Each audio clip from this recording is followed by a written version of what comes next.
When I joined I&M 8 years ago, I found an established practice of setting aside 2% of our profits before tax, which would go towards our giving initiatives. And when I tried to find out when this practice began, actually nobody could pinpoint when that decision was made. So I gave up trying to pinpoint it. And it just makes sense that it was a long, long time ago, because that actually speaks to the character of Suresh Bhai.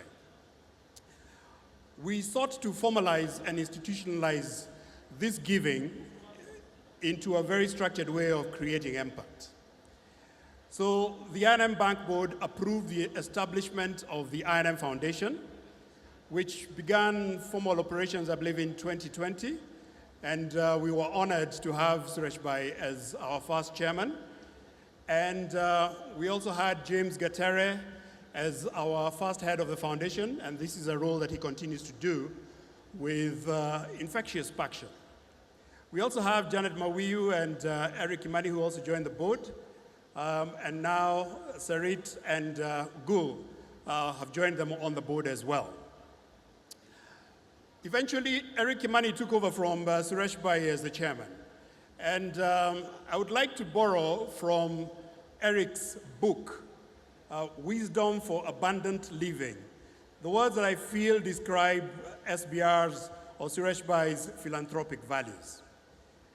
Eric writes about an abundance mentality, which he defines as optimism that is founded on a conviction, or the conviction that we are stewards of what God gives us, and we must direct these resources towards causes that improve the lives of others.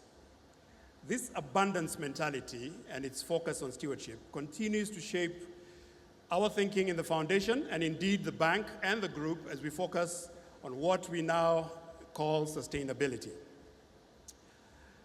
Through the investment that the I&M Foundation makes, focusing on its strategic pillars of environmental conservation, education and skills development, economic empowerment, and enabling giving, we have positively impacted millions of lives across Kenya and all the markets in which we operate. Indeed, an example is a 16-year partnership we've had with the Palm House Foundation, supporting bright, needy children to go to high school. And this has impacted over 200 students over the years, and we know it's going to continue to impact even more in the coming years.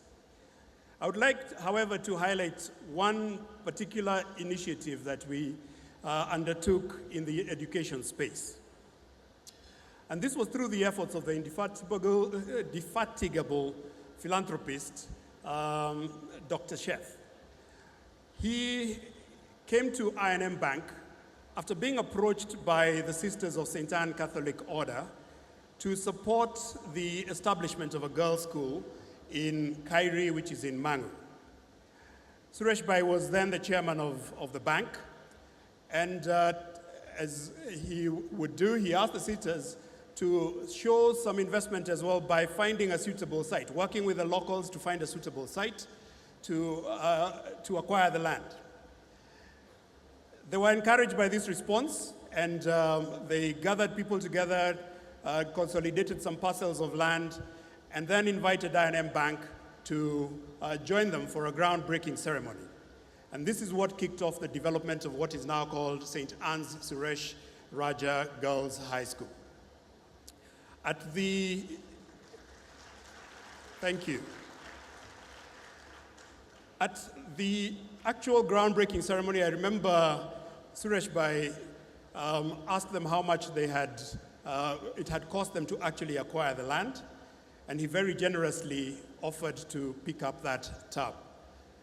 Then I&M Foundation and the bank went on to build the school from scratch, raising or funding it to the tune of about $2 million US, and we continue to support that school. We have put in a solar-powered hot water system so the girls don't have to shower with cold water. Chris was talking about how old people are over here.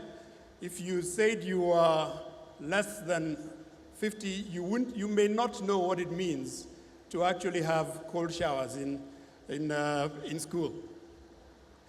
And we have continued to support that school. We recently gave it a school bus as well. And our staff have also been very involved.